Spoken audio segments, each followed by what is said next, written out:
Hello student, class 12 chemistry chapter 10 halo alkane तथा hello Erin. इससे पहले अब हमने 14 पार्ट में हेलो एल्केन अच्छे से पढ़ लिया है। अब हम हेलो एरिन्स को समझेंगे। तो हेलो एरिन्स क्या होते हैं? जब कार्बन रिंग के रूप में जुड़े हुए होते हैं, अर्थात जब भी कार्बन श्रृंखला नामांकन सीधी एक रिंग बनाते हैं तो रिंग जो कहलाती है वो हमारी कहलाती है एरिन्स, अर्थात इसे एरोमेटिक कहते हैं। तो जब कार्बन रिंग में जुड़ते हैं तो एरोमेटिक शब्द का प्रयोग करते हैं। देखिए किस प्रकार से, जैसे कि यहाँ पर मैंने 6 कार्बन 1 2 3 4 5 6 कार्बन श्रृंखला के रूप में जोड़े हैं, इनको एलिफेटिक कहते हैं। एवं यही 6 कार्बन जब रिंग के रूप में जुड़े हुए होते हैं तो इन दोस्तों एरोमेटिक कहते हैं। एलोफेटिक के लिए एल्किल शब्द का प्रयोग किया जाता है, ये हमारी एल्किल है, और जबकि ये हमारी कहलाती है एरिन्स, अर्थात जब भी कार्बन रिंग के रूप में हो तो एरिन शब्द का प्रयोग करते हैं। एरिन के स्थान पर हम एरोमेटिक भी इन्हें कह सकते हैं।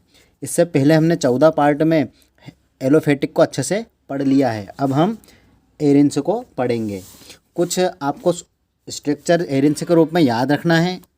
वैसे चैप्टर 10 के पार्ट 2 में हमने कुछ इम्पोर्टेंट स्ट्रक्चर को पढ़ लिया था, फिर भी हम इनका एक बार और पुनः रिवीजन करते हैं। जैसे कि ये बेंजीन के रिंग के ऊपर यदि CH3 जुड़ा हुआ हो, जैसे कि मैं यहाँ पर लिख देता हूँ CH3, तो यह हमारा कहलाता है टालुइन। यदि टालुइन या फिर किसी बेंजीन रिंग को एक एवं कोई सा दूसरा समूह, जैसे मैंने यहाँ पर लिख दिया है क्लोरीन, तो एक परमाणु एवं 2 परमाणु जब जुड़ जाते हैं तो उसके लिए जो पढ़ने का तरीका होता है उसमें पहले हेलोजन को पहले पढ़ा जाता है। जैसे कि इसका नाम रहता है क्लोरोमेथिल बेंजीन। या फिर हमें ध्यान रखना होता है, जैसे कि ये हमारा पहला कार्बन और ये हो जाता है यहाँ पर दूसरा कार्बन। कार्बन की कुछ पोजीशन होती है जिनका एक विशेष नाम दिया जाता है, जैसे कि आप यहाँ पर उदाहरण के रूप में से समझ लीजिए। ये वाला कार्बन हमेशा ऑर्थो कहलाता है, ये वाला कार्बन हमेशा मेटा कहलाता है, और ये वाला कार्बन हमेशा पेरा कहलाता है। ऑर्थो को हम O से डिनोट करते हैं, मेटा को M से, और पेरा को P से। ये हमारा पेरा P से, इस प्रकार से।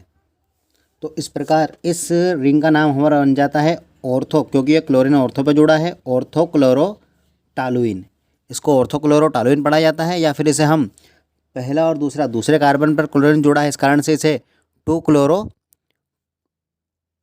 जैसे यहाँ से 2 क्लोरो मेथिल बेंजीन भी पढ़ सकते हैं। इसी तरह आगे बढ़ते हैं।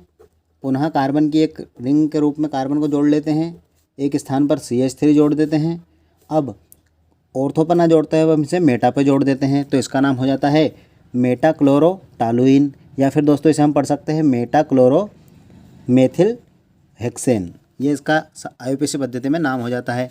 इसी तरह बेंजीन के रिंग के ऊपर अब हम जोड़ देते हैं CH3 और नीचे की तरफ जोड़ देते हैं Cl, तो ये हमारा बन जाता है पेरा क्लोरो मेथिल हेक्सेन, या फिर इसका नाम हम पढ़ देते हैं पेरा क्लोरोटालुइन।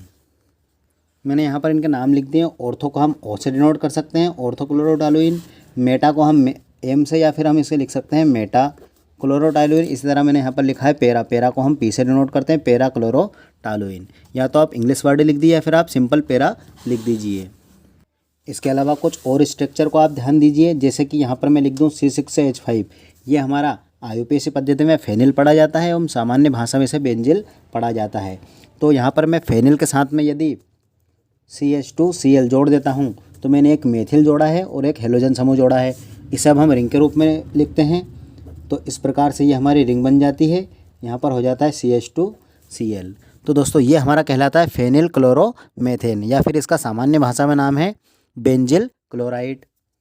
देखिए मैंने यहाँ पर लिख दिया है। IUPAC पद्धति में हम इसे पढ़ेंगे फेनिल, क्योंकि हमारे पास C6H5 है, क्लोरो Cl जोड़ा हुआ है, समूह 17 पहले पढ़ा जाता है हेलोजनों को, एवं CH है, इस कारण से यह रहेगा मेथेन, फेनिल क्लोरोमेथेन। साधारण भाषा में इसका जो नाम रहेगा वो रहेगा बेंजिल क्लोराइड।